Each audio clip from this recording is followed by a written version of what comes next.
Kecil dulu, hidup keluarga gue bisa dibilang susah. Dan sekarang, waktunya gue untuk jadi bos. Kenapa kamu bisa kasih diskon ke Mas Yayan? Kan kata Koko pelanggan adalah raja. Terus? Raja minta potongan harga masa kita nggak ngasih.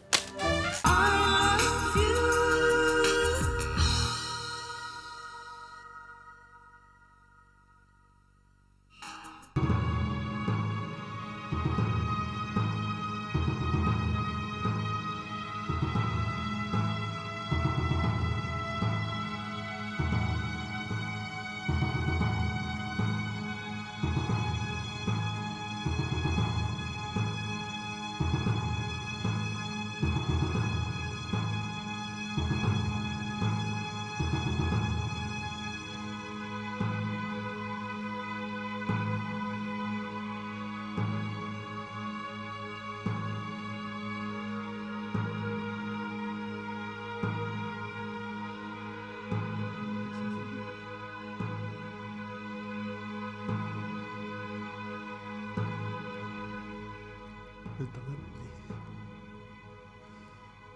tangan ini telah memukul adik saya sendiri.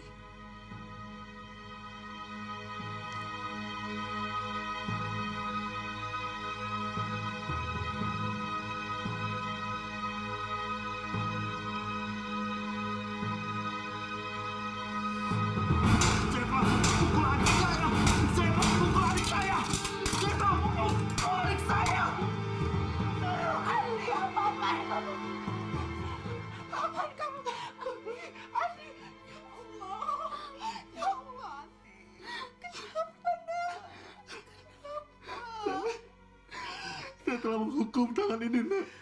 Karena tangan ini telah memukul adik saya, Nak.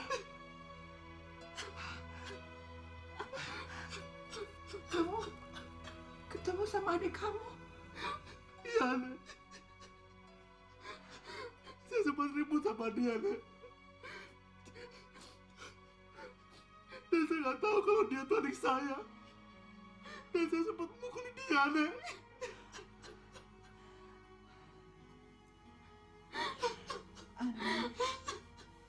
Andi, kamu jangan hilaf, Nak. Kamu jangan menghukum dengan cara kamu seperti ini. Kamu harus bersyukur pada Allah. Berkat kehendaknya lah, kamu bisa bertemu dengan adikmu, walaupun dengan cara yang aneh. Andi, itu tandanya Allah masih mencintaimu. Karena kamu masih dipersatukan dengan ibumu, dengan adikmu. Dan hari ini, kamu dipertemukan dengan nenek.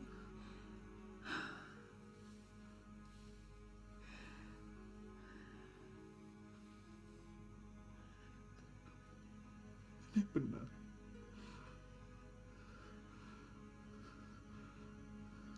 Nek, kalau begitu, saya akan telepon Mama sama adik saya. Nenek ada telepon kan di sini? Ada. Tapi nenek obati dulu kamu ya, Nak, ya. Ya. Mari ke dalam, Nak.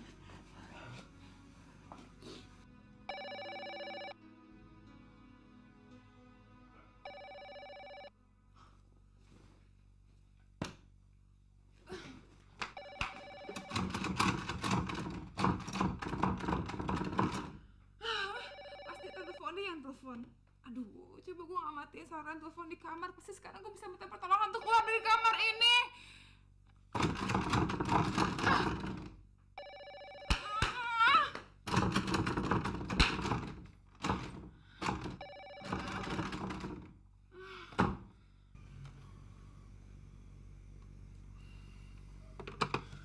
Telepon di rumah Mama nggak ada yang angkat, Nek. Nek, telepon di rumah Nenek bisa interlokal ke luar negeri, Nek. Gak bisa tuh. Kalau gitu, Andi telepon ke Surabaya ya.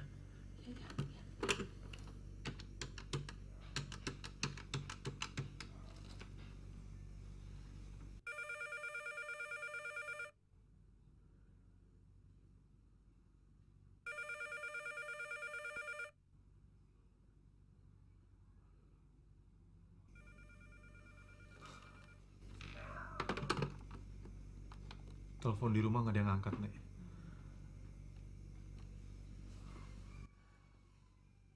Satu-satunya jalan, Andi harus telepon ke rumah Tante Farah si biang keladi ini, Nek.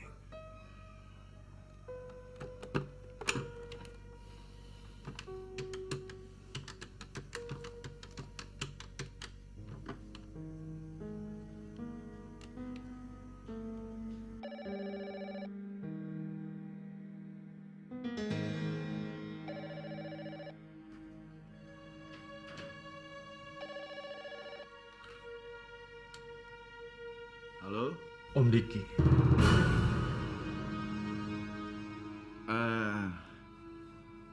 Andi. Apa kabar? mana Tante Farah, Om? Saya ingin bicara sama dia. Tante Farah sedang keluar sebentar. Apa bisa Om bantu? Om nggak usah basa-basi lagi, Om. Saya sudah tahu kelakuan Tante Farah dari dulu sampai sekarang. Saya tahu dari Nenek Lasmi. Om sebagai suaminya, Om sama Tante sama saja. Ternyata kalian yang selama ini menghancurkan keluarga saya. Andi, kamu ini ngomong apa sih? Hah? Om nggak usah pura-pura jadi orang yang bersih. Karena selama ini ternyata Om sama Tante yang telah memisahkan saya dari mama saya dan dari adik saya. Dan kalianlah berdua yang selama ini bagaikan lintah darat yang menggerogoti harta kekayaan papa saya. Asal Om tahu, begitu saya tiba nanti di Surabaya, saya bersumpah, Om. Saya akan pastikan Om sama Tante berada dalam penjara. Saya bersumpah.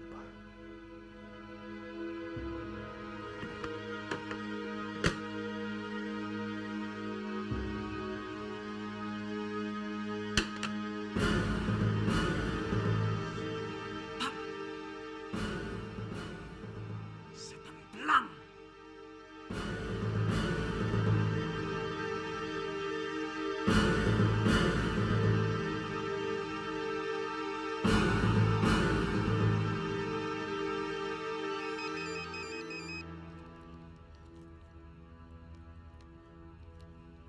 Halo?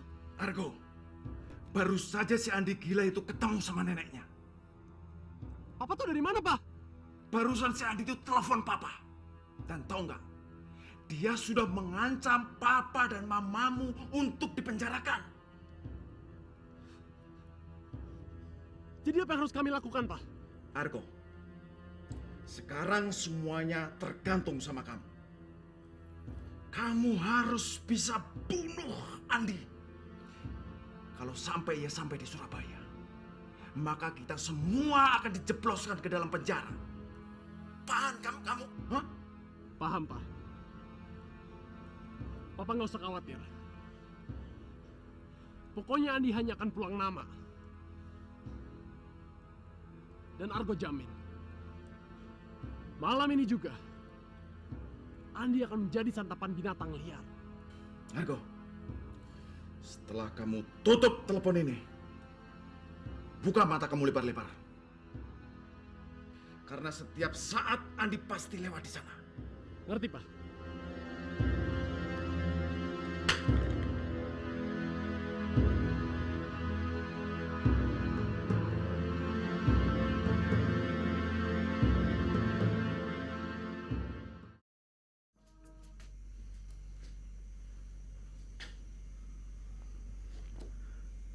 Nek, Nenek harus tinggal sama Andi di Surabaya ya, Nek ya.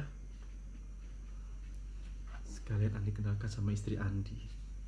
Dia namanya Maya. Kamu sudah menikah. Selamat ya Andi ya. Makanya sekarang Andi kepingin nenek tinggal sama Andi. Ya? Selama Tante Farah masih ada, Nenek tidak mau pulang ke Surabaya.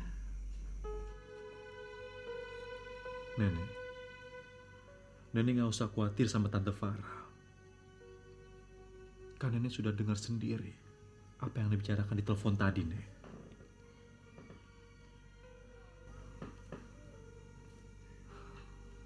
Dan setibanya Andi di sana, Andi akan langsung temui Tante Farah. Dan Andi akan minta pertanggungjawaban atas perbuatan dia selama ini sama keluarga kita, Nek. Andi, Nenek tidak mau pulang bukan semata-mata karena Tante Farah. Bertahun-tahun Nenek menabung. Besok Nenek akan berangkat ke Tanah Suci untuk menunaikan ibadah haji. Besok Nenek ingin berangkat. Gak bisa diundur, Nek. Selama ini Nenek selalu berdoa kepada Allah. Minta supaya sekali waktu Nenek bisa dipertemukan kembali dengan keluarga Nenek. Nah, sekarang Allah menjawab doa Nenek. Pada saat bertepatan Nenek akan berangkat ke Mekah. Apakah dengan cara mengundurkan diri ke haji itu cara berterima kasih pada Allah? Nenek benar. Nenek harus berangkat ke haji.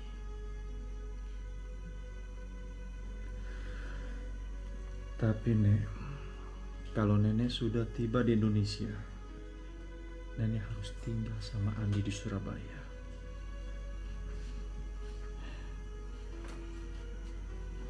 Dan Andi bersumpah di saat itu Tante Farah sudah berada di penjara. Itu ganjarannya, Nek. Ganjaran atas perbuatannya selama ini kepada keluarga kita, terutama sama Mama.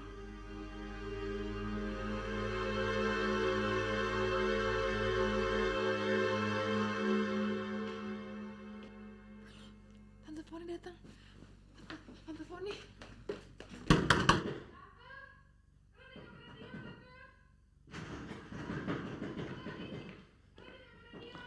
Aku di sini di kamar Dion. Rena?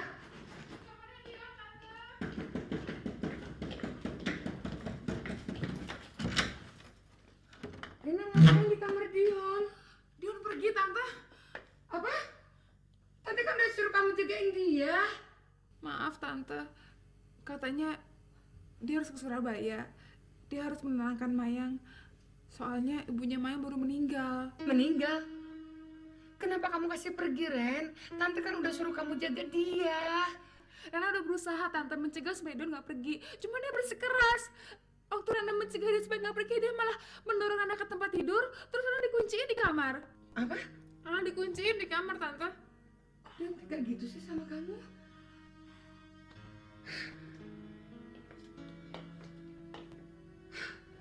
Semua ini gara-gara si Mayang. Sehingga Dion tega sama kamu. Tante harus mengambil tindakan tegas. Biar si Mayang nggak mengganggu anak Tante lagi.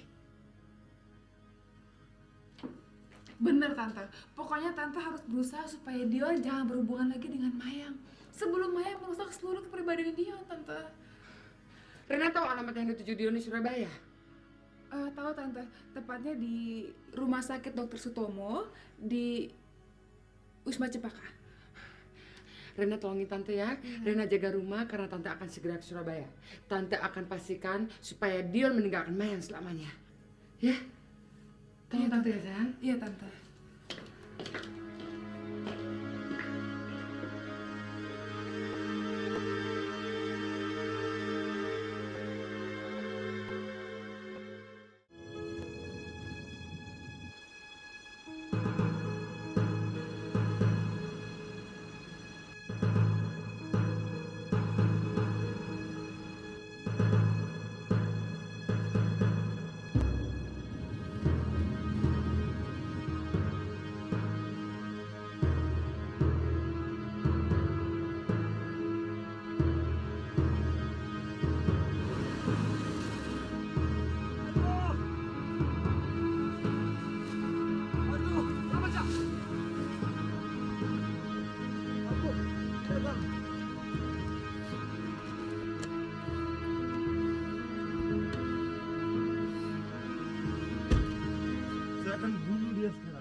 Sabar, Cak.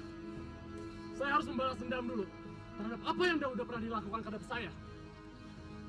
Oke. Kita harus blok jalannya.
Waktu kecil dulu, hidup keluarga gue bisa dibilang susah. Dan sekarang, waktunya gue untuk jadi bos. Kenapa kamu bisa kasih diskon ke Mas Yayan?